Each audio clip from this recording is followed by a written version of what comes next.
May the blessings of the great architect of the universe rest upon us and upon all true and faithful brethren throughout the world.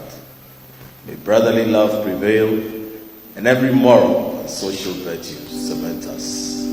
The long-held perception about Freemasonry is this: it's an occult group, a secret society of individuals with heinous intentions. The proponents of this idea cite how meetings are often privately organized. To clear what these Masons describe as misconceptions, they opened up to the public for the first time at the 10th anniversary of the Grand Lodge. Here is Chairman of the Grand Lodge's Masonic Education Committee, Right Worshipful Abraham Jesse.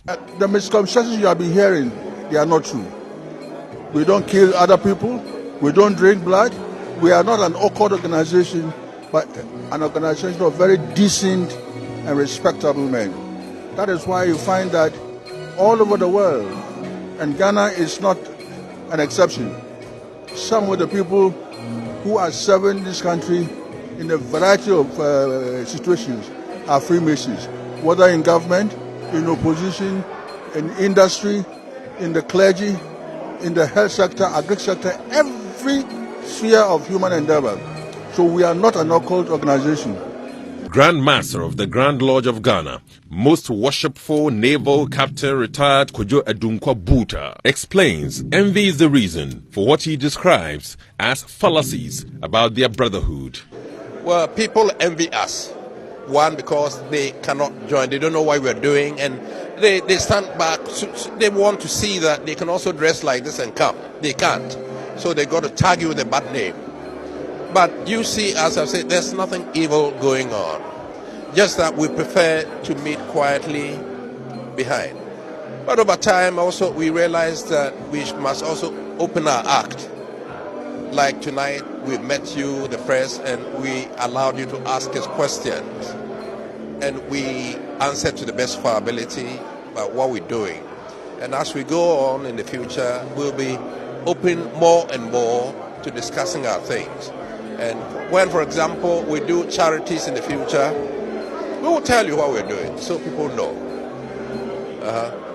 But it's a private organization. We are not obliged to open our doors to everybody who just want to peep in. It's a private organization. And if you are not one of us, we should not share what it is.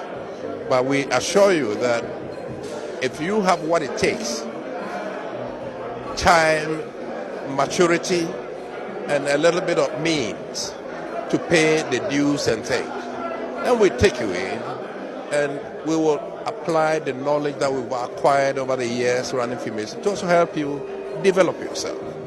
Grand Director of Ceremonies, Right Worshipful Patrick Amati, reiterates some philanthropic projects undertaken by Freemasons in Ghana. Rather than drink blood, we rather donate it. I mean, the Grand Lodge of Ghana and other Freemasonic bodies have been the largest private donors as a group of blood to the various blood banks across the country, which I'm sure you can imagine would have saved several lives. So I say it as a joke, for you may not like Freemasonry, but who knows, you may have a Freemason's blood running in your own body or in a relative's body. When we had the June 3rd flood disaster, where literally all parts of Accra was flooded, and a fuel station at Kwame Nkrumah exploded, killing well over 100 people. I remember one of the radio stations set up a fund with which, people or persons could donate money towards helping the victims of the flood disaster.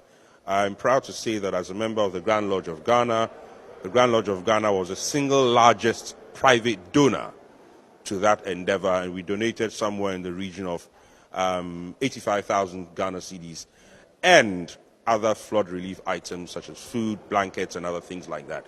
So that donation ran into well over 100,000 Ghana cedis. The Grand Lodge of Ghana, however, wants to collaborate with the media to open up more on various operations of the organization and promises more charity works. Henry Kwesi Bedi's report for Joy News.